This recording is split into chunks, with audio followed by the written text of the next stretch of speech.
ক্ষমতার মালিক কে? ওই আল্লাহর ক্ষমতা আগেও যেমন আছে, ওই আল্লাহর ক্ষমতা এখনই যেমন আছে, ওই আল্লাহর ক্ষমতা কিয়ামত পর্যন্ত না, ওই আল্লাহর ক্ষমতা তেমনই থাকবে।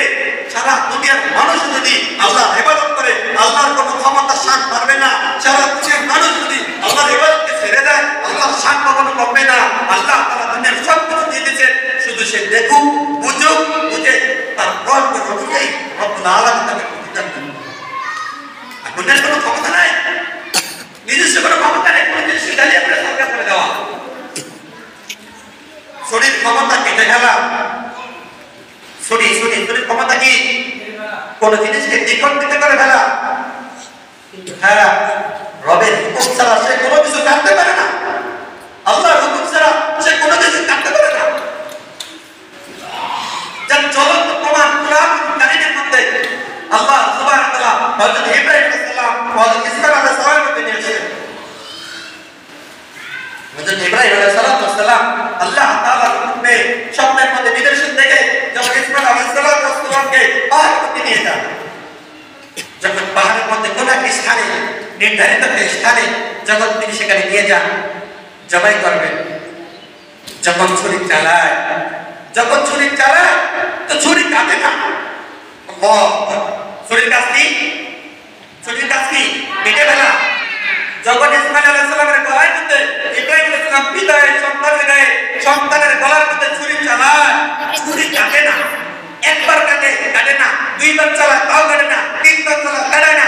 দ্রুত ইব্রাহিম আলাইহিস সালাম খুব জোরে বাড়িতে ছুরির মধ্যে নিক্ষেপ করে, কেন কাটে না? আবার চুকায় যখন নিয়ে এসে গলার মধ্যে আল্লাহর নাম নিয়ে গলার মধ্যে যখন তিনি ছুরি চালায়, তখন থেকে তার সন্তানের স্থানে জান্নাতি পশু কুরবানি হয়েছে।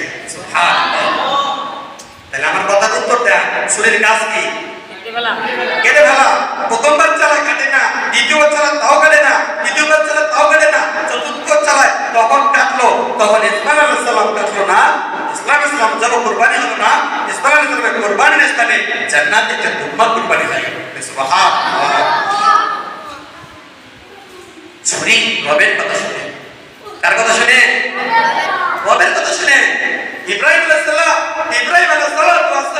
কুরবানির জন্য আল্লাহর কাছে কবুল হওয়ার জন্য নিজের সন্তানকে গলার মধ্যে ছুরি চালাতে দ্বিধাবোধ করে না।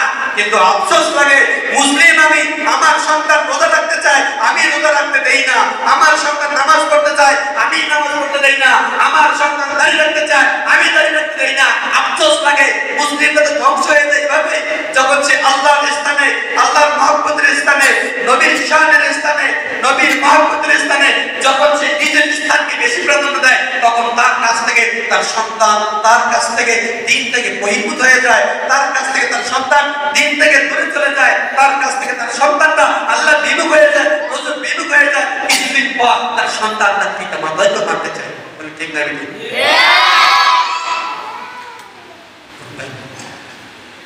যে কথা ছিল, তরবারির কাজ ছিল কোন কিছু কেটে ফেলা, কোন প্রাণীর কাজ হলো পেটের ভিতরে কোন জিনিস গেলে সেটাকে হজম করে ফেলা।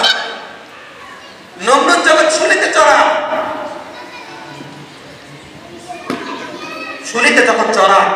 তখন ফেরেশতারা এসে ইব্রাহিম আলাইহিস সালামকে আগুনের কুণ্ডি থেকে বাঁচানো হলো।